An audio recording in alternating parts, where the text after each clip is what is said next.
18,35,000 কোটি টাকার সরকারি ঋণ রেখে দেশ ছেড়ে পালিয়েছেন সাবেক প্রধানমন্ত্রী শেখ হাসিনা।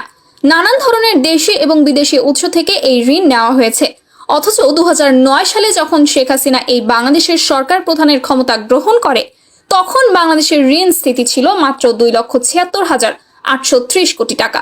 সেই হিসেবে আওয়ামী লীগের এই 1.5 দশকের শাসনামলে ঋণ স্থিতি বেড়ে দাঁড়িয়েছে 15,58,206 কোটি টাকা বেশি পূর্বের থেকে, যা কিনা এই পর্যন্ত বাংলাদেশের মোট ঋণের 85%। অর্থ মন্ত্রণালয়ের তথ্যে গত 1.5 দশকে সরকারের অস্বাভাবিক ঋণ বৃদ্ধির এই চিত্র উঠে এসেছে। ঘোষিত বাজেটে দেশের উন্নয়ন, জনগণের প্রয়োজনে বিদেশ থেকে পণ্যদ্রব্য আমদানি খাতে ব্যবহারের জন্য এই ঋণ তারা গ্রহণ করেছে বলে অর্থ মন্ত্রণালয়ের কাছে বলা হয়েছে।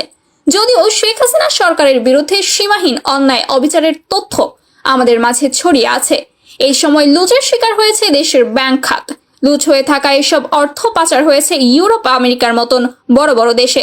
গ্লোবাল ফিনান্সিয়াল ইন্টিগ্রিটির তথ্য অনুযায়ী শেখ হাসিনা সরকার ক্ষমতায় আসার পর থেকে এই পর্যন্ত তারা প্রায় 14,920 কোটি বা 549.20 বিলিয়ন ডলার তারা দেশ থেকে পাচার করেছে। বাংলাদেশি মুদ্রায় পাচারকৃত মুদ্রার টাকার অঙ্ক দাঁড়ায় 17,07,000 কোটি টাকা। যদিও বর্তমানে বাংলাদেশে ব্যবহারযোগ্য নিট রিজার্ভ রয়েছে 16 বিলিয়ন ডলারেরও কম। 2009 সালে নির্বাচনের পর শেখ হাসিনা বাংলাদেশ সরকারের দায়িত্ব গ্রহণ করেন 9 জানুয়ারি। ওই বছরের ডিসেম্বর মাস পর্যন্ত বাংলাদেশের খেলাপি ঋণের পরিমাণ ছিল 22,482 কোটি টাকা মাত্র। কিন্তু 2024 সালের মার্চে এসে আমাদের খেলাপি ঋণের পরিমাণ বেড়ে দাঁড়িয়েছে 1,82,000 কোটি টাকা, যা তাদের পাচারকৃত অর্থের 15 ভাগ। কিন্তু সেটা তারা পরিশোধ করতে পারেনি। দেশের ব্যাংক খাতে নিয়ন্ত্রক সংস্থা হলো বাংলাদেশ ব্যাংক বাংলাদেশ।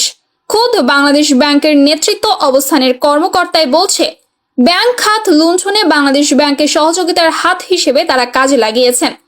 গণমাধ্যমের সঙ্গে বৈঠকে বাংলাদেশ ব্যাংকের 4 গভর্নর একত্রে এই কথাটি অকপটে স্বীকার করেছেন।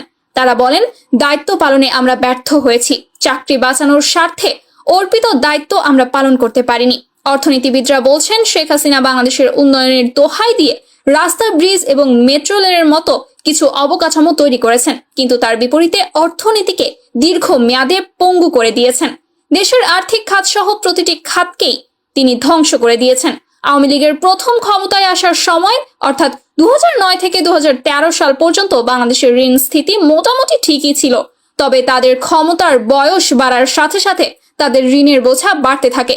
2014 সালে টানা দ্বিতীয়বার ক্ষমতায় আসার পরই দেশের ব্যাংক খাত লুট হতে শুরু হয়। এ সময় লুণ্ঠন এবং মালিকানা পরিবর্তনের শিকার হয় দেশের বেসরকারি অনেক ব্যাংক।